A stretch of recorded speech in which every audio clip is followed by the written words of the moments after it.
Stand by. We had some serious fireworks last night when Senator Ted Cruz failed to endorse his former rival during his primetime convention speech. Crowds booed Senator Cruz off the stage in one of the most dramatic moments in recent political history. Take a look. If you love our country and love your children as much as I know that you do, stand and speak and vote your conscience. Vote for candidates up and down the ticket who you trust to defend our freedom. We will unite the party. We will unite the country by standing together. I appreciate the enthusiasm of the New York delegation.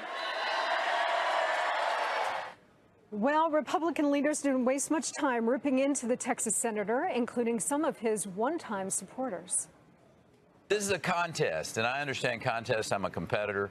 But at the end of the day, if you don't make it to the finals, then, pull for your team. I think you start looking like an individual who cares only about yourself. We can wish all we like. The point is there's an election and votes matter. And I completely concur with the governor that, look, we have to root on and support our team, and not just because we're supposed to, because it matters.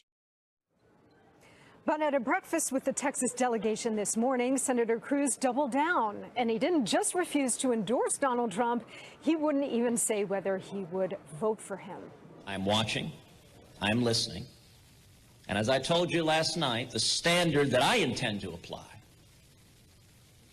is which candidate I trust to defend our freedom and be faithful to the Constitution. I can tell you, I'm not voting for Hillary. What does it say when you stand up and say, vote your conscience, and rabid supporters of our nominee begin screaming, what a horrible thing to say? Well, we asked you to tweet us whether or not you think Ted Cruz's failure to endorse Donald Trump will hurt the GOP come November. Right now, the overwhelming majority of you say it will be water under the bridge come November's election. Alex, let me start with you. I said on Outnumbered on Fox News at noon that Ted Cruz last night did the impossible. He made Donald Trump a victim. and it was a very powerful moment that I think Donald Trump has exploited ever since Ted Cruz made those comments last night. When you look at the whole transcript of what Cruz said, the bulk of the speech was really extraordinary. He talked about America's freedoms. He talked about liberty slipping away and how we need to fight back to restore it. And yet he couldn't bring himself to endorse the party's nominee or really even to say his name. Yeah. Your thoughts on what happened last night? Well, my thought is I think the Trump campaign did an okay job dealing with it in the sense that they didn't go out and attack him right away, like you said. They played the victim card in some ways, which is a very unusual card for the Trump campaign to play. But now we're spending all day today talking about Ted Cruz, which is not what we were supposed to be talking about. We're supposed to be talking about Mike Pence, and Pence gave a fantastic speech last night. And the theme of the night was party unity. That's why they played the video from Rubio. They had Scott Walker there.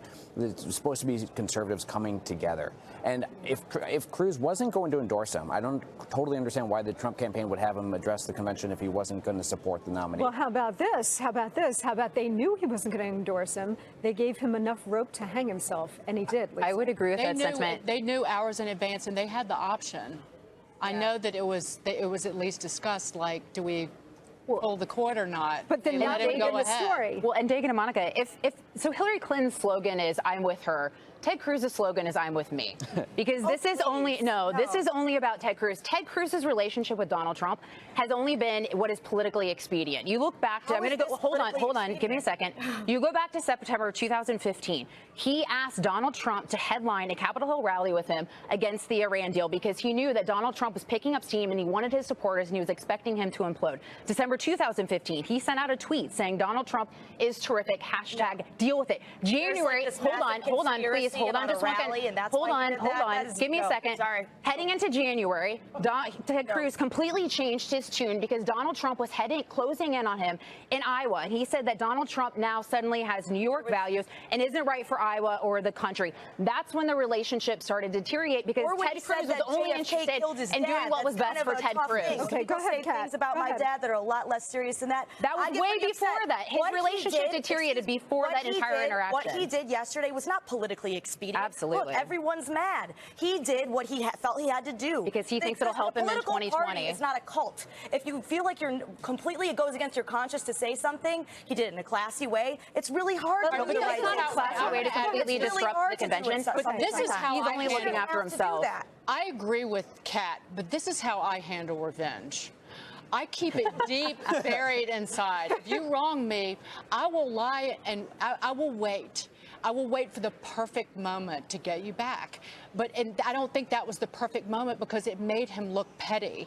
The perfect moment would have been when Donald Trump was weak and you would come out and then attack him at that point. I'm serious. Like, I may not have given the moment. speech if I were him, but at the same time, him saying you have to endorse somebody that goes against your conscience. That's really but then stay home. But the point is, the relationship deteriorated way before the tweet about Ted Cruz's wife, way before any of that happened. The relationship deteriorated when Donald Trump started closing in, and he suddenly viewed him as a threat, and he wasn't going to implode. Whatever his motivations were, I guarantee you, he did not expect to get booed off of the stage last night. And that was not how. That was not the last. Can I throw impression something Ted Cruz out wanted to there, leave with the though? American Because people. I watched it at home, not at home, well, my home for the week, like a hotel an hour from here. But and what happened was on TV, he made that statement about vote your conscience, vote vote the ticket, not the ticket, but vote all, across the board. But then he moved back to the little girl who lost her father, who was a police officer. He immediately pivoted back to that. So what he did, and if you look at the transcript, you hate people booing him while he was talking about a child who lost her father. And I thought, after the fact, particularly this morning, I was like, did he do that on purpose? Because he knew that he would be talking about a child who had lost a parent. I don't think he expected the booze. And they were booing over that. I don't think he expected the booze. But look, I think he was trying to position himself the way Reagan did in 1976. Exactly. Now, in that convention, the audience started chanting speech, speech, speech when they saw Governor Reagan sitting in the stands, and President Ford waved him down. He didn't have a speech prepared. He got up there. He did not endorse President Ford, but he talked about the Republican Party as one family. You didn't quite get that from Ted Cruz last night. Now, there are legitimate differences that Cruz and conservatives have with Donald Trump. I get it. But the question is, last night, was that the time or the place to air that? This is all about expectations. And I think there was an expectation that Ted Cruz was going to go out and support Donald Trump. And it is stronger than he did, to the extent that he did at all.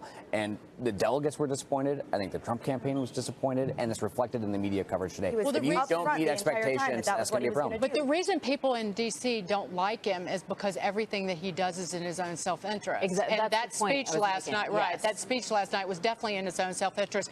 I do think that he was upset.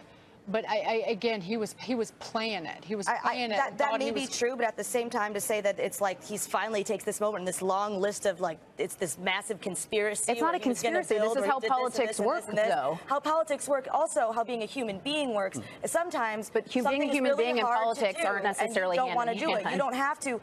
He shouldn't have had to endorse him. Maybe he could have. We can nitpick little things. Ted Cruz is the most calculating politician that is possibly out there. To just simply say, because a lot of people feel the way Ted Cruz does. I understand, but a lot of people don't feel like show they can't up. Support Donald Trump. Then don't show up like John Kasich This is the Republican National Convention. It's not the Donald Trump convention. I understand that he's the nominee now. But Ted Cruz was trying to make it about himself, and he's setting himself up for 2020. He represents a lot of people. A lot of people who are not running for president feel that way. And I support, a lot of people do. Kat, and I respect that opinion, but in this instance with Ted Cruz specifically, I don't think that this was a conscience thing. I think this was Ted Cruz politically calculating, setting himself for 2020, which as evidence, I will end it on this. What my mother would say to me when I was being full of myself: get over yourself. There you go. That's my advice to her. I said that earlier, but I stand by it.